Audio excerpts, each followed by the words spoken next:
अब अभी हम बात कर रहे थे पिछले 2 एपिसोडों में हिंदी कहानी के बारे में, जिसके बारे में हमने हिंदी कहानी के विकास की बात की थी और दूसरे एपिसोड में बात की थी हमने हिंदी कहानी के तत्वों के बारे में। अब हम बात करते हैं स्वतंत्रता के पश्चात हिंदी कहानी की विविध विधाएं कौन कौन थी। देखिए, स्वतंत्रता के पश्चात हिंदी कहानी के क्षेत्र में कई कहानी आंदोलन की धाराएं प्रस्फुटित हुई, जिनमें सबसे महत्वपूर्ण नाम दिया उस कहानी का था वो है नई कहानी। नई कहानी का नाम 1956 में कहानी पत्रिका के कहानी विशेषांक में पहली बार दिया गया।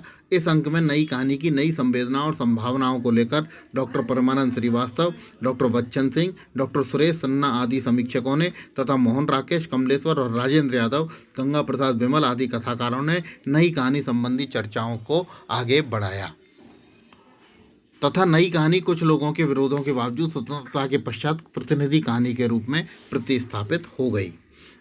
नई कहानी उस बदले हुए परिवेश की कहानी है जिसमें परंपरागत सामाजिक व सांस्कृतिक मूल्यों का विघटन, पुराने मूल्यों का अस्वीकार, औद्योगिकरण से व्युत्पन्न जीवन की समस्याएं, आर्थिक विशेषताएं और वर्ग संघर्ष, अनास्थापूर्ण व्यक्तिवादिता, महानगरीय जीवन का आतंक, बदलते परस्पर संबंध आदि समाविष्ट हुए हैं।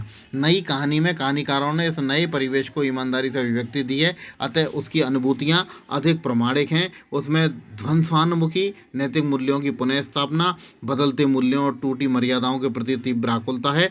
नई कहानी में वर्तमान जीवन की व्यग्रता, टूटन, अनास्था, आत्महीनता, कुंठा, बौद्धिक उहापोह आदि का चित्रित किया गया है तथा उसमें परंपरागत रूढ़ जीवन आदर्शों से विद्रोह किया हुआ है। मनोविश्लेषणवाद का सहारा लेकर नई कहानी व्यक्ति और समाज की विविध आयामों को नई दृष्टि का निरूपण भी करती है। उसमें जहाँ प्रेम तथा स्त्री पुरुष संबंधों को खुली दृष्टि से देखा गया है, वहाँ जीवन का विषम स्थितियों में फंसे आदमियों के स्वर का भी उभारा गया है। नई कहानी का फलक बहुत व्यापक है, जिसमें देश विदेश, ग्राम नगर, महानगर, व्यक्ति समाज की विस्तृत सीमाओं को समाहित किया गया है। शिल्प और भाषा के क्षेत्र में नई कहानियों ने नए आयाम खोले हैं। नई कहानियों के पास जो भाषा है वह आडंबरहीन है तथा वास्तविक जीवन की भाषा है, जिसमें यथार्थ की अभिव्यक्ति सहजता से होती है। इतनी सामर्थ्यवान भाषा पुरानी कहानी के पास नहीं थी। धर्मवीर भारती, मोहन राकेश, कमलेश्वर, राजेंद्र यादव, मनु भंडारी, शिव प्रसाद सिंह, मार्कंडे, रेणु, मधुकर, गंगाधर, उषा प्रियंवदा, हरिशंकर परसाई, ज्ञान रंजन आदि नई कहानी धारा के प्रतिनिधि कहानीकार हैं। कहानी क्षेत्र में सचेतन कहानी नाम से दूसरी धारा का आविर्भाव भी हुआ, जिसका शुरुआत आधार पत्रिका के सचेतन कहानी विशेषांक डॉक्टर महीप सिंह द्वारा संपादित से होता है। इसमें कहा गया कि सचेतन एक दृष्टि है जिसमें जीवन जिया भी जाता है और जाना भी जाता है। विभिन्न पत्रिकाओं की छुटपुट लेखों द्वारा और संचेतना पत्रिका के माध्यम से सचेतन कहानी को प्रतिस्थापित भी किया गया। विभिन्न पत्रिकाओं में छुटपुट लेखों तथा संचेतना कहानी के माध्यम से इस संचेतन कहानी को स्थापित करने के प्रयास भी चलते रहे, मगर ये अच्छी तरह स्पष्ट नहीं हो सका सचेतन कहानी नई कहानी के किस प्रकार अलग है, इसलिए सचेतन का कोई अर्थ व्यक्तित्व नहीं बन सका। 1960 के पश्चात अकहानी नाम का एक कथाधारा सामने आई। अकहानी फ्रांस में जन्मी एंटी स्टोरी का भारतीय रूपांतर है। डॉक्टर गंगा प्रसाद विमल ने अकहानी के संबंध में लिखा है, अकहानी कहानी की धारा गणित प्रतीत से अलग स्थापित काव्यधारा है, जो कहानी के सभी वर्गीकरणों, मूल्यांकनों, आधारों पर पूर्व समीक्षकों को अस्वीकार करती है। कहानी अमूर्त कथा विधा तथा अथवा कथाहीन कहानी है। इसकी अवधारणा के मूल में समग्र जीवन के स्वीकार की भावना है, इसलिए अकहानी भावुकता की विरोधी है तथा निर्वैयक्तिकता की हिमायती है। अकहानी जीवन के उन संदर्भों को खोजने का प्रयास करती है जो जीवन में आत्मपीड़न, संतरास, पुंसत्वहीन नियति, रिक्त बोध से जुड़े हुए हैं। 1970 तक आते आते नई कहानी, अकहानी, सचेतन कहानी आदि आंदोलन अवसान प्राप्त हो गए। 1972 में कमलेश्वर ने सारिका के माध्यम से समानांतर कहानी आंदोलन का सूत्रपात किया।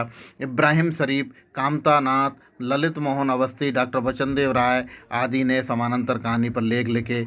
लेख की प्रतिबद्धता, नई रचनात्मकता और आम आदमी के सुख दुख को पक्षधर समानांतर कहानी के विविध रूप कहे गए। कहानीकारों की लंबी पीढ़ी समानांतर कहानी से जुड़ी। इन लोगों ने समानांतर कहानी पर खूब बहस की, किंतु सारी चर्चा से स्पष्ट नहीं होगा कि समानांतर कहानी नई कहानी या सचेतन कहानी से किस प्रकार भिन्न है।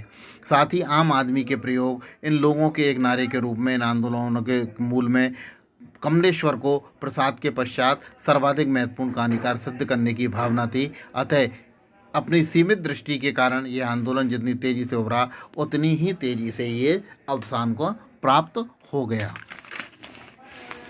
1977 में दिल्ली विश्वविद्यालय में जनवादी विचार मंच की स्थापना के साथ एक दृष्टिवान विचार को लेकर साहित्य में बहस प्रारंभ हुई। 1982 में जनवादी लेखक संघ की स्थापना के साथ जनवादी कहानी आंदोलन की आधारशिला रखी।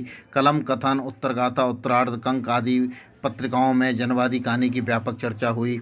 इस कहानी आंदोलन में व्यापक दृष्टि रखते हुए अपने आप को प्रेमचंद की परंपरा से जोड़ा तथा प्रेमचंद, यशपाल रांगे राघव, अमरकांत मार्कंडेय को कहानियों से जोड़ा। इस परंपरा को ज्ञानरंजन काशीनाथ और इसराइल आदि ने आगे बढ़ाया। रमेश उपाध्याय, स्वयं प्रकाश, हेतु भारद्वाज, अजगर वजाहत, उदय प्रकाश, राजन जोशी, सुरेंद्र मान, धीरेन्द्र अस्थाना आदि कहानी जनवादी परंपरा के आधुनिक हस्ताक्षर कहे गए। 90 दशक के समापन होते होते हिंदी कहानी में कतिपय निष्कर्ष साफ रूप से हमें दिखलाई देते हैं। वो निम्न प्रकार है। नंबर 1, जनवादी प्रगतिशील कहानी धारा ही हिंदी कहानी की मुख्य धारा बन गई। अकहानी और समानांतर कहानी जैसे आंदोलन के निरर्थकता ने इस तथ्य की पुष्टि कर दी थी। नंबर 2, अति क्रांतिकारिता और वर्ग संघर्ष के सरलीकरण की फार्मूलाबद्धता से हिंदी कहानी से मुक्ति प्राप्त की और कथाकारों के ध्यान में रचना प्रक्रिया को पूरी तरह लाया गया।